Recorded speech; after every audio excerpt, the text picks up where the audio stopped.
It was a sunny Saturday morning, the day you expect to spend relaxing in your backyard. I had just fired up the grill, the smell of marinated chicken filling the air, when I noticed three unfamiliar people standing near my fence. They held clipboards and cameras, snapping pictures of my backyard like they were surveying it. I walked over to ask what was going on, and that's when one of them, a woman in a crisp white blouse, handed me a letter. It was from the HOA. The letter stated that my newly built deck was in violation of community guidelines and must be removed within 30 days. No warning, no conversation, just a direct order. At first I thought it had to be a misunderstanding. My deck had been approved by the city, built by licensed contractors, and followed every safety regulation. But as I kept reading, I realized the HOA was claiming that part of my backyard was actually community property, and therefore I had no right to build anything there. I called the HOA office immediately, hoping this was a simple mistake. The receptionist barely let me speak before saying, "The board's decision is final.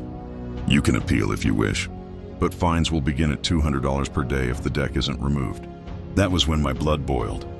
They weren't just wrong, they were confident in being wrong, and I wasn't about to let them push me around. That night I pulled out my property deed, the survey map from when I purchased the house, and any document I could find. I stayed up until 3 a.m. comparing measurements, property lines, and easement agreements. And then I found it, the detail that would change everything.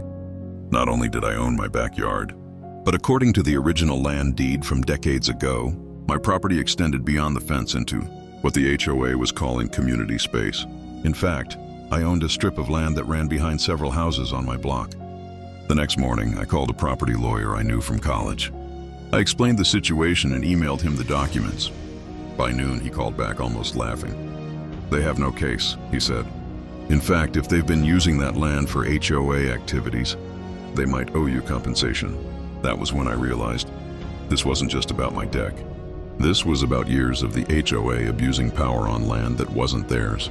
And my backyard became a place where neighbors would gather, barbecue, and laugh about the time the HOA got taken down. I decided to attend the next HOA meeting, which was scheduled for the following week. I walked in with a large folder under my arm, my lawyer sitting beside me, and my phone recording everything. They didn't even let me sit down before the president. Began reading a motion to fine me for the deck.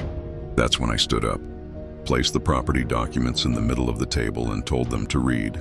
The room went quiet. One board member leaned over the papers, his face turning pale as he realized what they showed.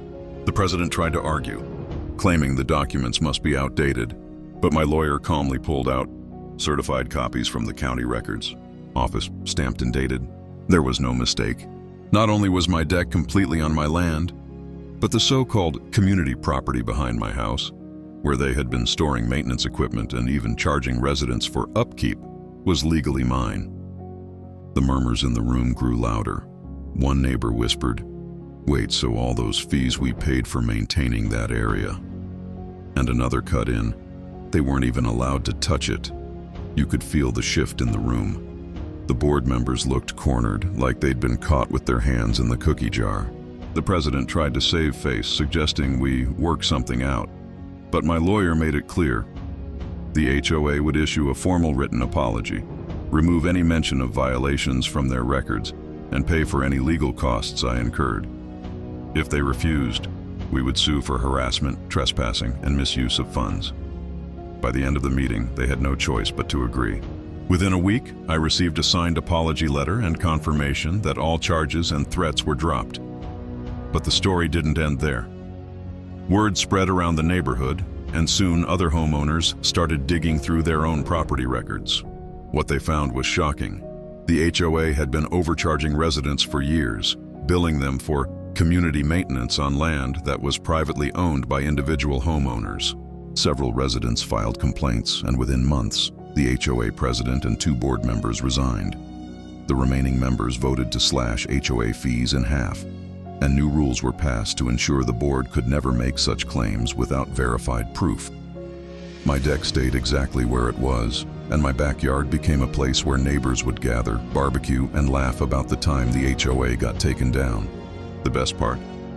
That strip of land behind the houses, the one they thought they owned, became a small community park. Not an HOA park, but my park.